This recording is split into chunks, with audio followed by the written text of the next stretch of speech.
But when it gets to the point, it isn't that simple. Life really is a whole lot more complicated than that. And the decisions that have to be made are more obscure and much more subtle. And they don't fit into this neat pattern at all. In much of what Jesus did, and in much of the way that he scandalized the just, the pious, the devout, we keep coming back to this same theme, that sin is very simple. It's a state, a focus, an attitude, a pattern of expectations, a complex of relationships in society that doesn't put first things first, that doesn't have things focused in response to God creating and calling. To Jesus, the order of repentance is very simple. The people he can work with are the people who acknowledge that they need to turn around. And he's not interested in how heinous the things they've done in the past or how virtuous their life in the past, only whether they're aware that the present pattern of values requires further conversion, requires a further turning around. I'd like to suggest that that has some implications for our contemporary understanding.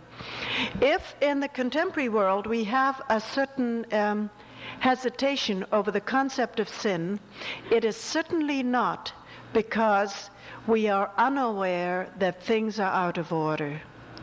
I think in the contemporary world we are more conscious than anyone has been for a long time that things are out of focus, because simply mass media, statistics, a lot of feedback on the structures of the world, the effects of our collective decisions and behavior on people in other countries and so on, all of that is coming back at us in frightening proportions, and we're very well aware that things are out of focus.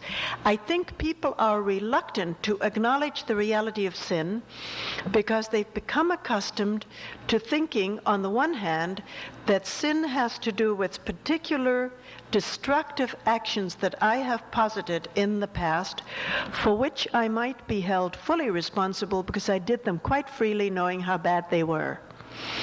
And people find more and more that they say, well, everything really is so much conditioned, I'm so much influenced to the kinds of decisions I make. We can predict beforehand where crime is going to happen and what type of marriages will break down, and what kinds of family quarrels are likely to arise, and which people will tend to make very selfish decisions. We can pretty much predict that out of their childhood, out of their circumstances, and so on, at least statistically, if not with each case.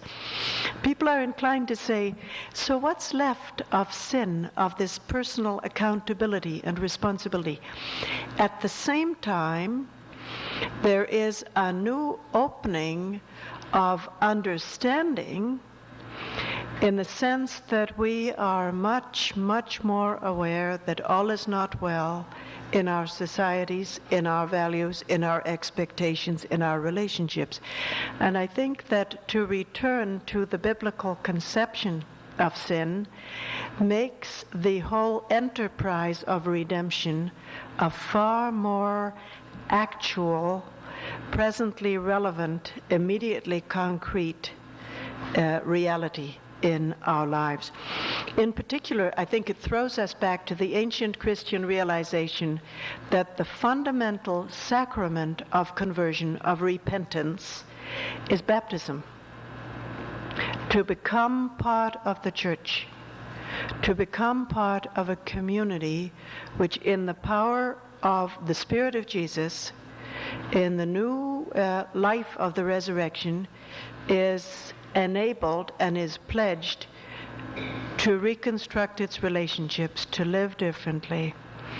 And that the second great sacrament of repentance and reconciliation is the Eucharist, because the very pattern of our coming together to be the new people of God, gathered from the nations, gathered from all kinds of different factions and classes and so on.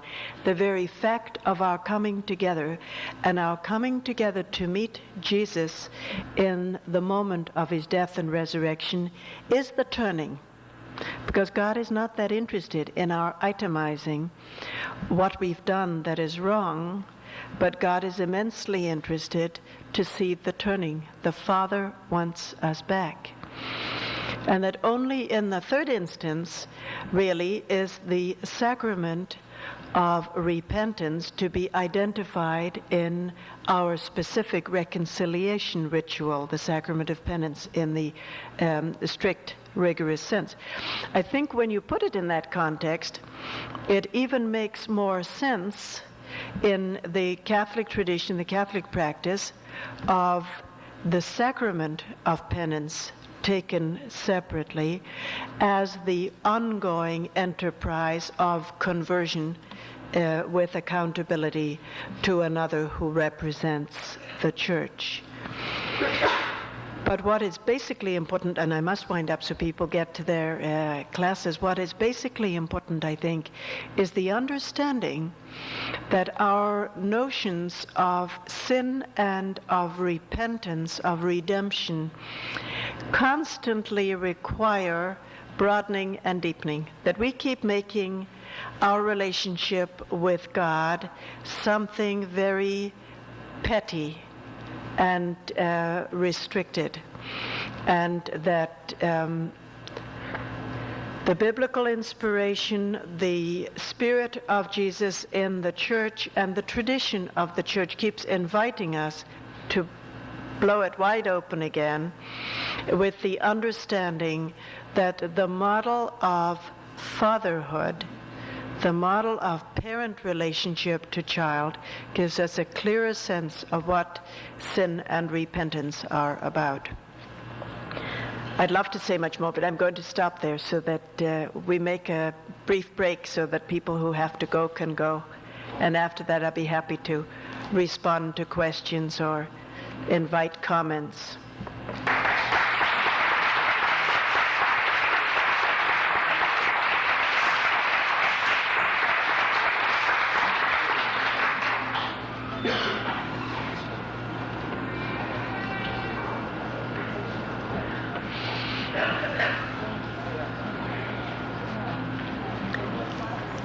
You're asked if you would like to make an intervention, to make it from one of the microphones if you can.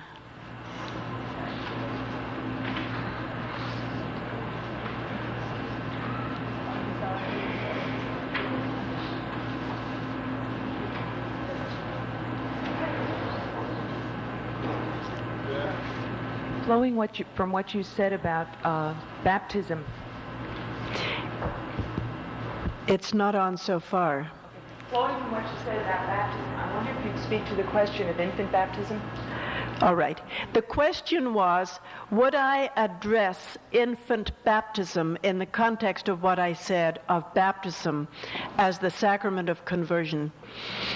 I think that the problem we have is not due to the fact that we baptize infants, but to the way that we interpret it.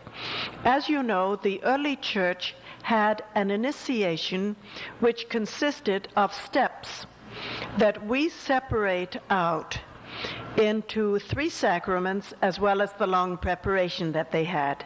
They had a long catechumenate in which they were first scrutinized as to whether they were serious about becoming Christians, and then invited to a progressive, deeper and deeper conversion and commitment.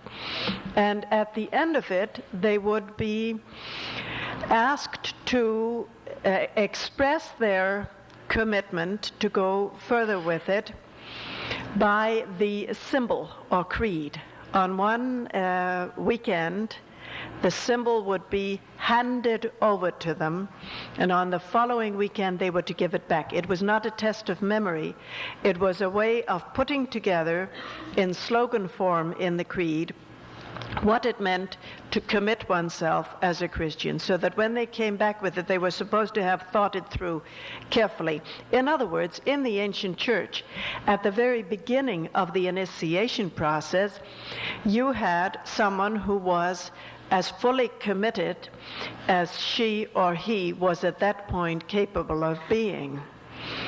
And from there, the person progressed into what we separate out as baptism, with a number of ceremonies attendant, what we separate out as confirmation, which was not so clearly a separate step, and what we would separate out as First Communion, and that was the initiation process. Now, I think as we have come to baptize infants, we've really done something that was pretty much inevitable. People want to share with their children their own vision, their own commitment, their own community bonds, and so on. And certainly children were being baptized long before there was a theology as to why they were being baptized. And certainly the theology as to why we baptize children came in by the back door with St. Augustine, who used the baptism of children as a way of confuting the Pelagians over the question of whether we were all involved in sin.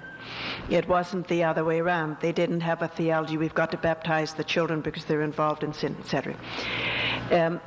However, now that we have the baptism of children, of infants, it seems to me that we ought to be remembering that the initiation had a progressive series of sacramental actions, so that the baptism of an infant can be seen, and I think just must be seen, as the community's commitment to the child to keep extending a realm of grace in which people structure their relationships differently from the pattern of a sinful world, keep extending bonds of community, keep extending the sharing of the stories, of the experiences, and so on, keep extending the invitation to faith.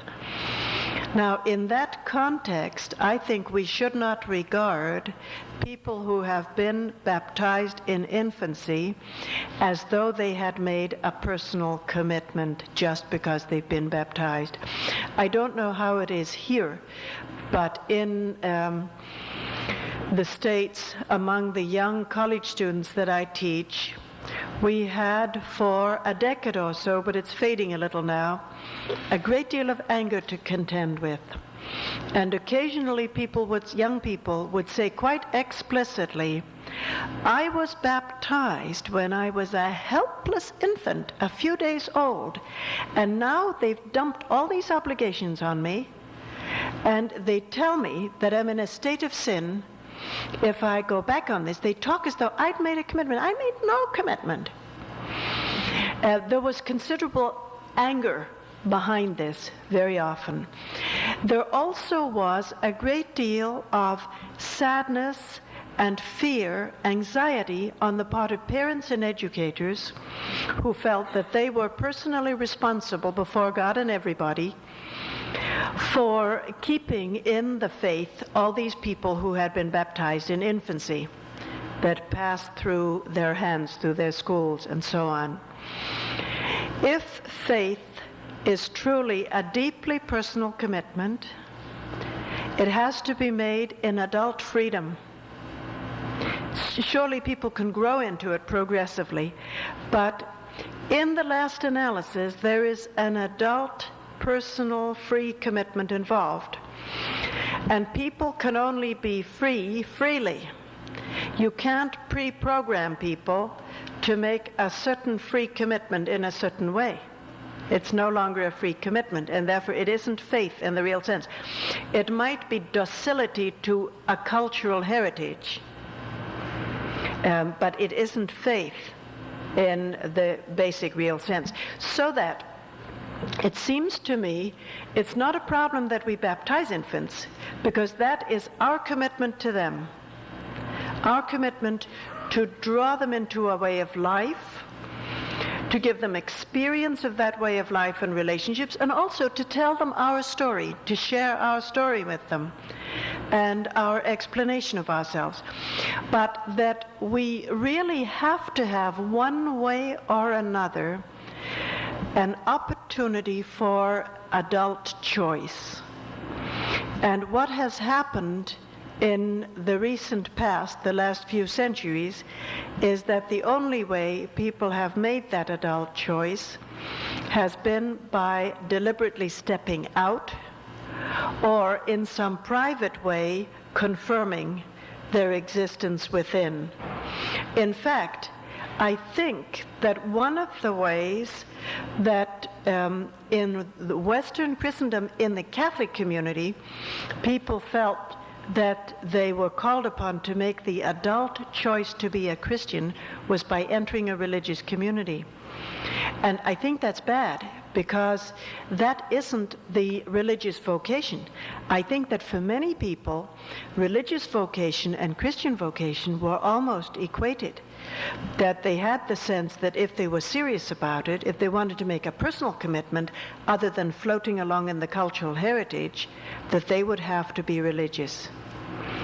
That could be disastrous for the communities, and disastrous for the individuals, and disastrous for the church. And it carried with it, of course, a certain devaluation of marriage, of secular activities, of the task in the world.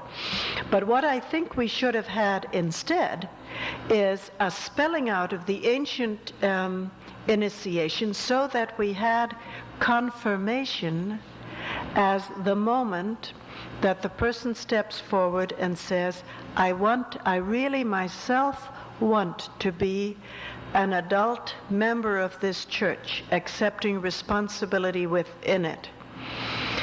And that means, of course, we'd have to postpone confirmation, not just from the age of 7 to the age of 9, or from the age of 9 to the age of 11, or 13, or 15, or 17. It would really mean it could no longer be a peer group step. It could no longer be something that everybody is marched through at a certain age or in a certain class. It would have to be an individual initiative to ask for it, some kind of continuing instruction and testing, and then an individual moment of sealing the agreement, of initiating the person. Liturgical scholars have opposed it. Pastoral people have been recommending this for a long time, but liturgical scholars have opposed it on the basis that the ancient order and the symbolic significance of sacramental initiation suggests moving from baptism to confirmation to Eucharist, and that this therefore would cut out the communion of children. I don't think for a minute it has to cut out the communion of children. I am taking a leaf out of the practice that was customary in France for a long time. I maintain that a child's first communion doesn't have to be at solemn communion, and that you can have a kind of tag-along process of, do you have that expression in Canada, tagging along? Just following without much sense of where you're going, but your parents are going there, so you go too.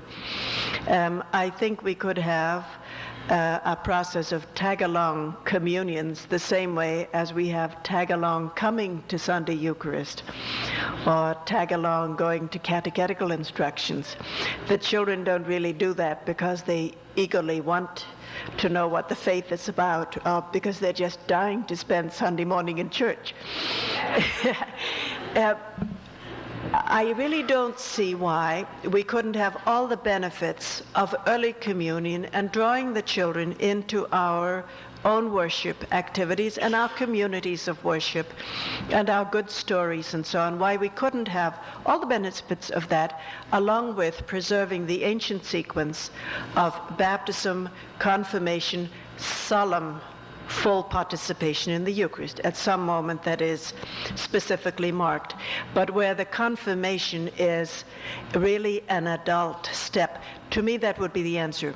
In any case, I think we have to acknowledge that whenever we baptize children, we are faced with a post-baptismal catechumenate.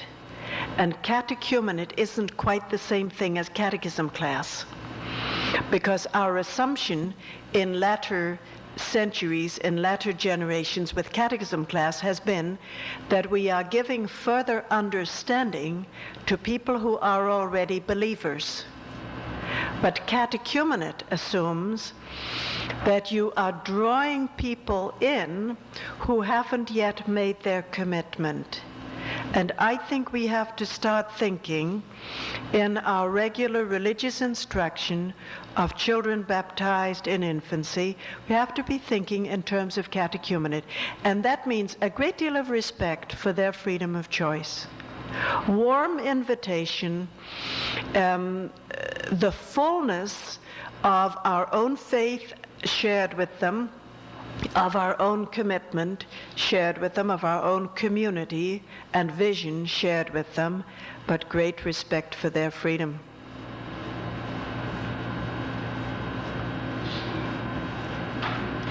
You're probably afraid to ask another question because I've gone so long answering them. I'm sorry. You can get up and go just at any time. I won't be a bit offended.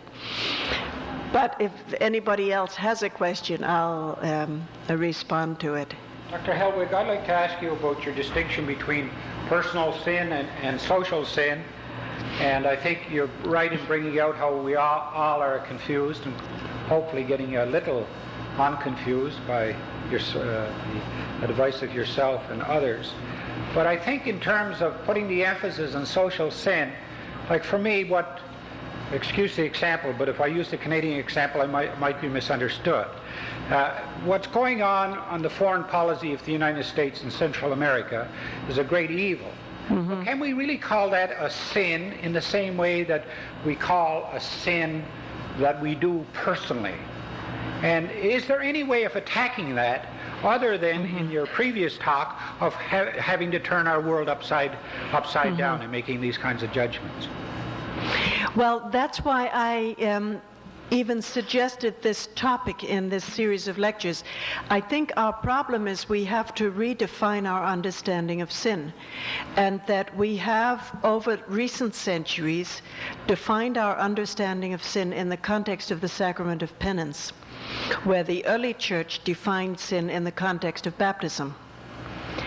And the early church, defining it in the context of baptism, put the emphasis on what we would tend to call original sin, the whole state of sinfulness into which we're born and by which we're influenced and shaped, along with the ongoing evil actions and poor judgments that flow from it. What I'm suggesting is that because of the way the sacrament of penance developed in the West over the centuries since the Middle Ages, that the focus is rather on a judgment of whether this individual is truly guilty and how guilty, whether this person really could freely have avoided the action, chose it deliberately, knew the serious consequences, and so on. And the point of my lecture, the point of beginning with the prodigal son story and pointing out that the father isn't even interested in an itemization of what's wrong, is precisely to suggest that we have to redefine our understanding of sin on several scores. One, that less and less people go to confession. I imagine that's the same here as it is in the States. Not because they don't want help in mediating a conversion, because the same people who don't go to confession will, in fact, often make a kind of a very honest, brutally frank kind of confession of where they stand and what's going on in their lives to some other lay person, or in a little prayer group or a group of associates of some sort. So I don't think it's that they don't want help, as that they find the categories in which they've been taught to think unreal. They can't see them matching their lives. At the same time, the real issues, as we begin to see them in our lives, are looming over us large in the social structures and in the kinds of things we are party to without really thinking about it very much or making explicit decisions because of the whole way our lives are shaped. And at the same time, biblical and patristic scholarship keeps telling us that really the fundamental Christian notion of sin is not this notion of judging the degree of culpability at all. It's rather the sense of recognizing how urgently we need to keep turning things back to God so that things will come into focus. So what I'm suggesting is that the issue of personal sin, social sin, is best seen by taking our whole definition of sin back to the drawing board, looking again at our biblical and Christian sources and asking, what is it that is at stake? There is a judgment, yes, but a judgment in the biblical sense, not a judgment of exactly how blameworthy people are, but a judgment of what it is that's out of focus and what is the will of God in the situation. So that I think once we change our perception, as we begin to change our perception of what is sin, there isn't any problem anymore about recognizing the oppressive actions of our governments in relation to poorer and less powerful nations as totally sinful. There isn't any problem anymore in recognizing certain patterns of taxation and of legislation on, say, immigration and so on as sinful. There isn't a problem anymore in seeing the nuclear arms race as sinful. I think people rebel against the language of social sin because they're coupling it with their previous training, where they say, well, but I can't accept it that you tell me I'm guilty of this. I can't accept any degree of culpability because I didn't make that situation and nobody even consulted me. See, I think they're coupling the modern insight that is constantly being brought back to them with a definition that won't hold it. Very good. Thank you very much.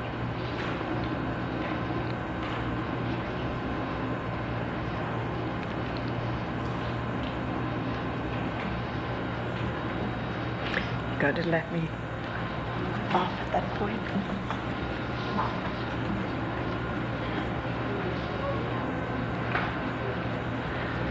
Dr. Hellwig, I'd like to say, and I think I speak on behalf of all of us here, that we have been very fortunate, really, to have had you here for the past few days with us.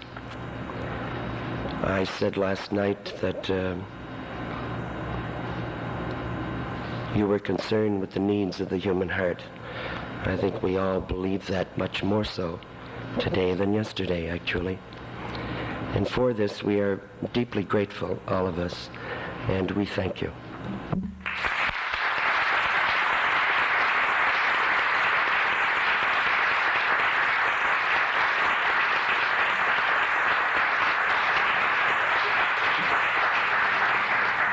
Thanks for coming.